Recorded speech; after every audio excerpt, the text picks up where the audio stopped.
دين كي القبور فدو تعباني هل كان يجي الريبة دباني دكنا ولا لا دين نكبسني إمامين دم واهن عالماني أتونو بيتابر هجي إساني دين إسلام كنا باقي ركتاني بيلف ديبون غراه دتاني أكيدن دا بنيبر دين كان إساني دين كي تفجج بيابا فماني غريس هيدي أزب ديبر أدوين ديني إمامين دم واهن أستاذاني جنة الفردوس نفقد يا ربي ميكوف سمساني جنة الفردوس نفقد يا ربي ميكوف سمساني gorsan sinif qaba yaa shamarran keenya faashina hordofuun ta'ee aadaa keenya hijaaba lafa keessee faashina hordofnaan baranuuf tikkeenya fuuldura rabbittis gaafatamuuf keenya yoon ittiin hojjetin seera rabbii keenya gaafii guyyaa saniitiif maal qophoynee teenya gaafii guyyaa saniitiif maal qophoynee teenya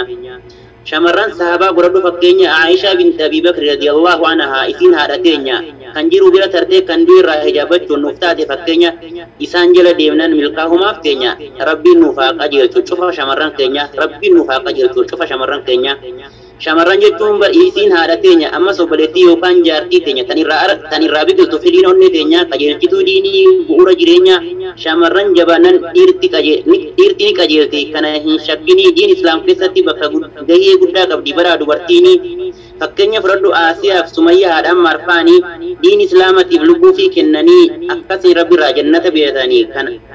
akkasiin rabbiirraa jannata bitatanii karaa isaanii deemnan shakkii tokko malee milkaa'uuf teessanii rabbiin isinaa milkeessu jabaadhaa ikwaani rabbi isinaa milkeessu jabaadhaa ikwaani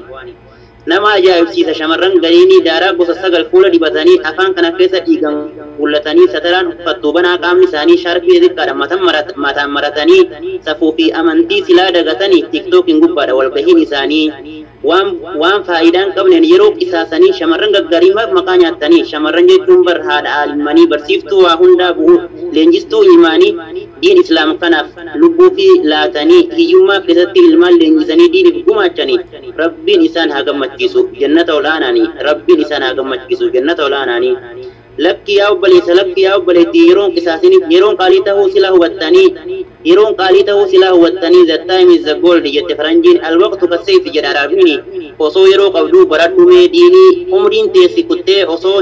hin sheenawini kan ofii barateetu barsiisa ilmaanii amma faa barachuun laafeera akkaanii kottaa haa barannu lakkisaa ekwaanii akkasin hongeessine nafsiyyaaf shayxaanii kottutii baradhuu of hin tuffatini waan bu'aa hin qabnetti yeroon qisaasinii barumsis ni jira sadarkaa teetiin huruufarraa qabee hamma kitaabbanii rabbiin nurratti haa laaffisu rabbal aalamiin kan as keessa jirtan barattoonni diinii dhiiraaf dhalaan jenne xiqqaa fi guddaanii qo'achaa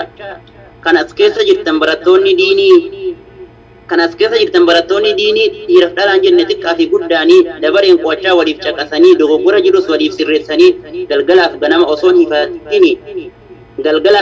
hin hifatinii haraama halaalaa addaan baafatanii ustaadni keenyalleen hedduu ta'abanii yeroo teessan hunda aarsaa nuuf gootanii rabbi isin haa milkeessu boru jannataanii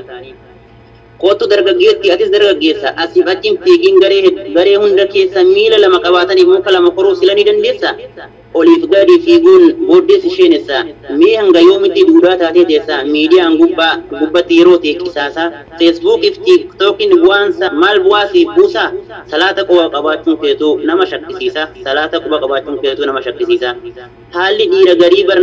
nama macheessa surreessaa gad buusee lafarraa harkisaa mataa jala haadee maqaa itti barreessa fayyamu maraataa nama jechisiisa faashina hordofaa bar akka yaadasaa gurraanni dhagaa hin fudhatu gorsa yaa rabbi qajeelchi ati ni dandeessa faashinaaf shayxaanni jahannamiin si geessa addunyaa tanarraa godaanuudhaaf teessa osoo yeroo qabduu toobadhoo baleessa yoon irraa ta'uu batte milkaahumaaf teessa mee kootuti ilaali barumsa as keessa addunyaaf aakiraa bar diintu siif ibsa rabbii keetiinis bar wal si barsiisa qaalii isaa goonan rabbiin si milkeessa balleessaa duraanii hundaa'uu siif dhiisa seera isaatiin bullaan jannata isaa keessa boru si qubsiisa uural'eeni jira bara achi keessa yaa rabbi nu qubsiisi firdoosidhaan keessa dhaamsa baay'een qaba yerootti na daangessee dhiifama naaf godhaa isinitti dheeresse yeroo biraan dhufa ammas waa qopheessee dogoggora jiruuf dhiifama naaf godhaa yooni waa balleesse ani wallaala gammachuun barreesse alhamdulillahi rabbiin na laaffisee वस्सलामु अलैकुम वरहमतुल्लाहि वबरकातुह।